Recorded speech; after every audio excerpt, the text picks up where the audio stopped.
Hello everyone, my name is Caitlin and you are watching Zombie Eats Books.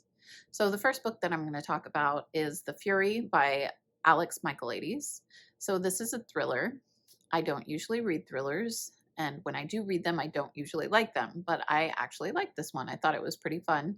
It's not profound or deep or anything like that. I wouldn't call it a book that I absolutely loved, but I did really like it. It's a page turner. I read it really quickly, and I also listened to it. So I think that's important because I think part of the reason that I enjoyed it so much is because I listened to it. I don't know that I would have had the same experience if I read the physical book.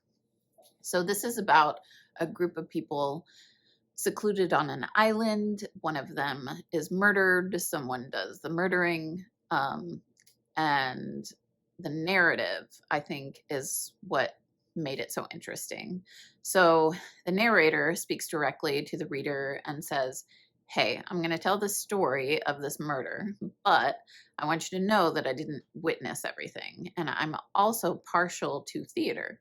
So I'm going to fill in these spots to the best of my ability. So you know going in that his perspective is going to be skewed. And I like that about it. It came into play in the narrative, and it made the book interesting.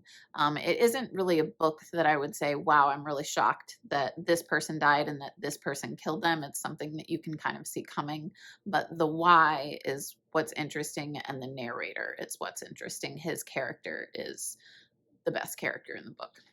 So yeah, I enjoyed that one. I gave it a 3.5 out of 5 stars. I also read Everything is Teeth by E.B. Wild. This is illustrated by Joe Sumner. I'm going to show you a little bit of the art. I really liked the art. So it's kind of a mix of realism and then more cartoonish illustrations, and a little gruesome, as you can see at times. The main character is a little girl who does have a little bit of a gruesome imagination, and I like that about her. She's obsessed with sharks.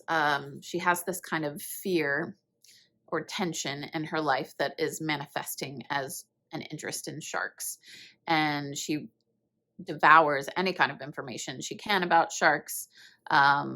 She imagines people being eaten by sharks, even family members, and at the same time, she is empathetic towards sharks as well, because at one point her father does take her to a shark museum, and it's one of those places where they like display the man eater. It's all over the top, like Jaws, meant to scare you, inaccurate sort of depictions of sharks. And there's a dead shark that they have in a tank and all kinds of stuff, and she ends up getting nauseous and feels sick about it. So you see that her fear of something is also like something that she's empathetic towards.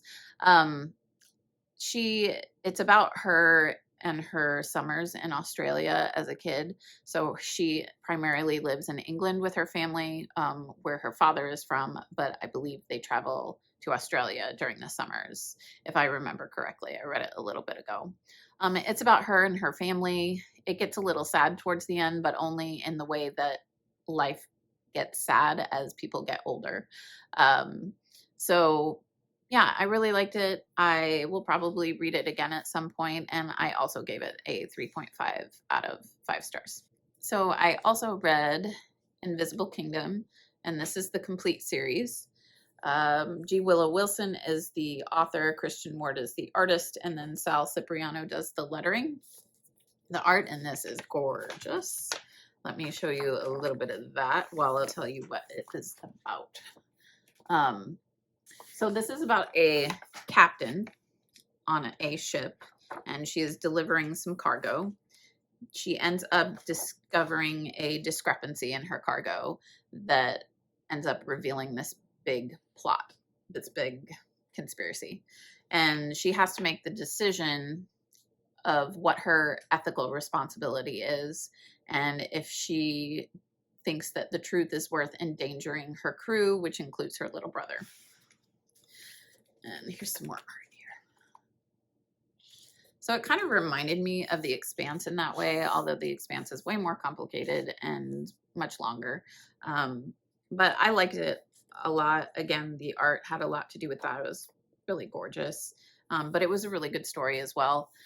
And there's a little bit of a love story in there that was cute. Yeah, I like this one a lot. And again, it was like the 3.5, maybe 4 stars sort of range for me.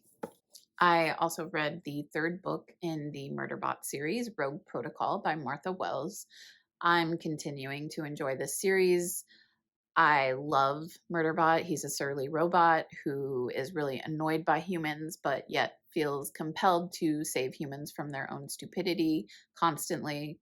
There's murdery plots that are somehow cozy and lots of humor, and I just really like this series. I like the direction also that Murderbot is headed at the end of this book. I think I'm really going to like the next book. I give this a 4 out of 5 stars. So last but not least, I also read Leave the World Behind by Rumaan Alam, if I'm saying that correctly. This is a really popular one. It's also been made into a movie. I don't want to spoil too much of it because I think the unraveling of it is, and the tension is what makes this book good. When I finished it, I didn't like it as much as how much I like it now. It's one of those books that kind of sits with you and you think about after you've finished it.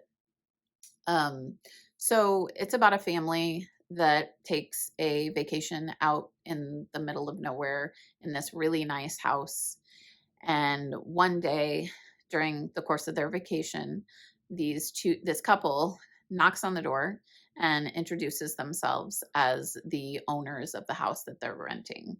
And they say something's happening out in the world and they're wondering if they can stay there for the night. So I kind of viewed this as an unraveling of the family that rented, of what their perceptions of themselves were. And it was really interesting. The family that rents is very unlikable, or at least the parents are. The kids are just kids.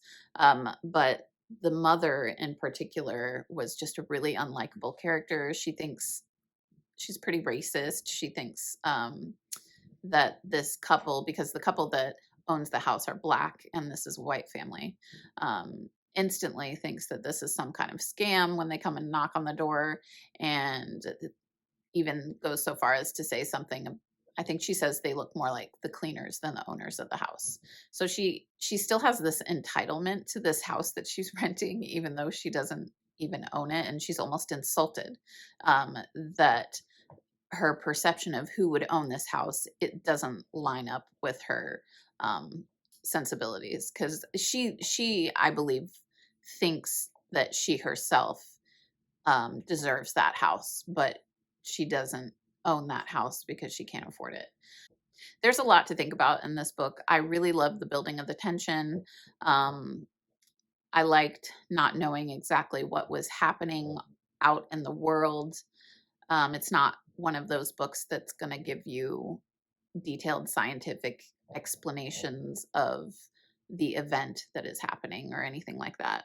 Um, yeah, I would recommend this. I'm looking forward to watching the movie and seeing how it compares to the book. I gave this a 3.5, but the more I think about it, the more it's like a four-star read for me. All right, thank you for watching. Let me know if you have read any of these, if you've watched the movie version of Leave the World Behind and what you thought about it, if it's worth watching. If you've read any of these books and what you thought about them, liked them, hated them. And I'll see you next time. Bye-bye.